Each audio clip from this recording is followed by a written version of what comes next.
Joining me now is Tom Bossert. Tom served as Homeland Security Advisor under President Trump, and he's now president of Trinity Cyber, and he's a distinguished fellow of the Atlantic Council. Tom, it's great to have you join this discussion. You and I have talked about this in the past, but I'd like to give our audience an understanding of the strength of our system and the fragility of our system, and where should our priorities be focused from your perspective? Boy, Steve, you've taken on a really big, important topic here. I applaud you for it. I just got a chance to see Suzanne twice today now. We were both in attendance at CSIS as our National Cybersecurity Director rolled out his vision. And it's striking how much agreement there is among and between people of different parties on the issue of cybersecurity and privacy.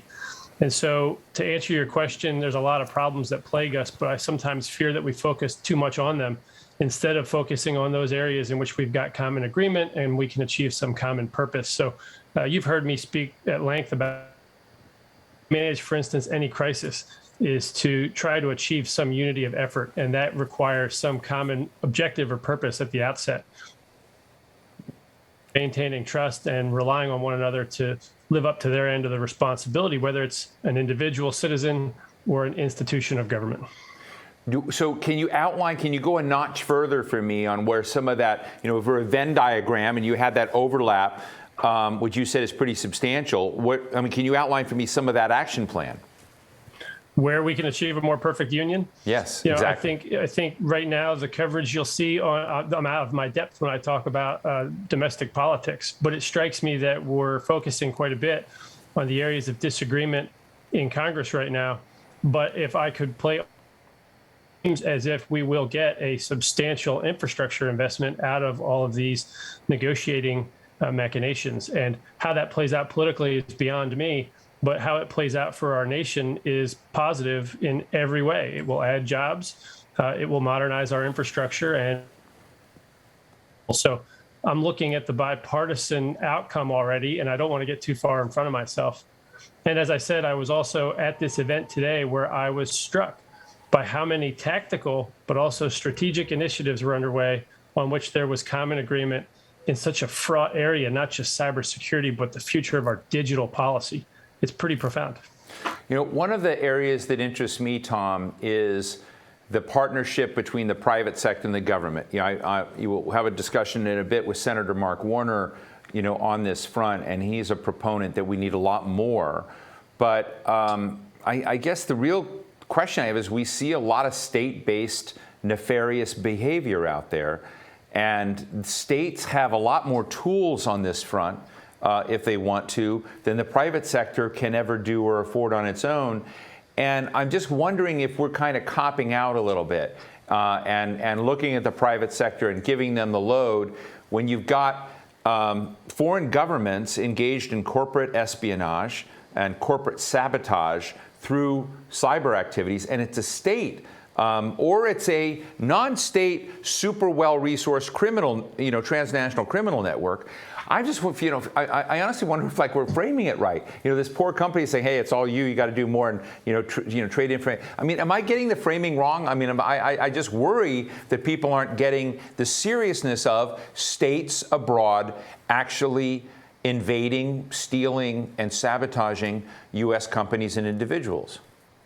I don't want to take too much time in reframing your question, but it just strikes me that to add to it, we saw General Mark Milley, the chairman of the Joint Chiefs of Staff, this week come out and confirm some pretty dramatic things. He confirmed that we've seen the Chinese launching these essentially first strike hypersonic weapons. One of them was space-based that could carry a nuclear warhead.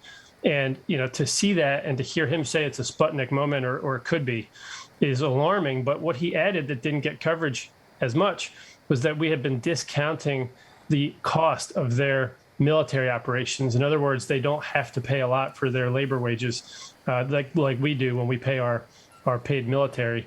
And they don't have a high R&D cost. And that's partly because their companies work for their government, but it's also because they steal the R&D, the hard work of others in this cyber way. And so to some degree, each of our companies have some common, I think, obligation to our country. Those that have things that are critical that if they were to fall in the hands of a foreign adversary could be used against us. I think they have a responsibility, and there's a certain limit to the voluntary security standards that they might put in place. We're seeing great cooperation, but at some point there may be some core baseline requirements that the government has to impose on certain actors in private industry. And I think, of course, the defense industrial base is one of those groups that will probably face in the coming years some regulatory requirements. On the other hand, I'm running a innovative technology company that has developed new things that haven't previously been seen. And what we want to guard against is a culture of compliance that doesn't adopt those new things because they're not on the checklist. And so I think the government leadership now is aware of that tension. I'm not sure if they've figured out how to resolve it. I think Senator Warner's probably correct when it comes to certain providers of basic services like water, like gas pipelines, critical infrastructure providers.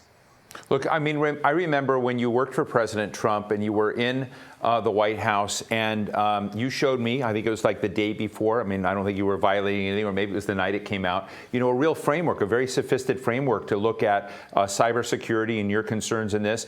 Do you, as you look at your friends and colleagues, and I say, because I know you have friends across partisan lines, but at the Biden administration, are they sequencing things right? Are they putting resources into this in the way that you think they should? Or do they have some blind spots and some gaps in their approach on cyber?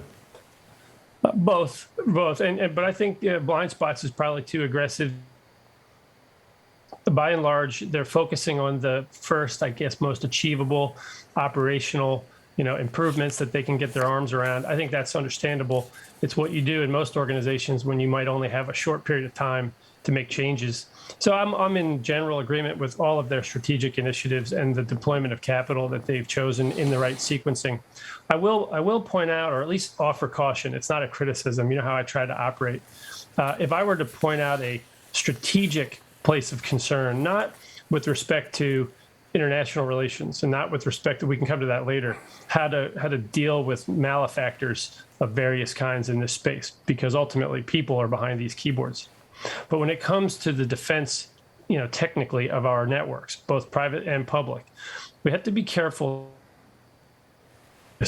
on the goodness that comes from authenticating ourselves to cloud services and the goodness that comes from putting hard security at each endpoint on the computers that we operate on every day, and ignore the gateway, so to speak, to the internet. So that's one place, as we see this concept called split tunneling, where I see a lot of our networks potentially moving in a direction that has some vulnerability. But that said, getting to the place where we need to get as a core common baseline is taking a lot of time and effort, and the administration's, I think, focusing in the right ways. Well, I want to thank Tom Bossert, because every time I call and say we need to have you drop some knowledge on us about this, he shares his experience, he shares his perspective, and he's candid, and I'm very grateful. Tom Bossert, former Homeland Security Advisor to the President of the United States, and of course, President of Trinity Cyber. Thanks so much for joining us. Keep it up, Steve. Thank you.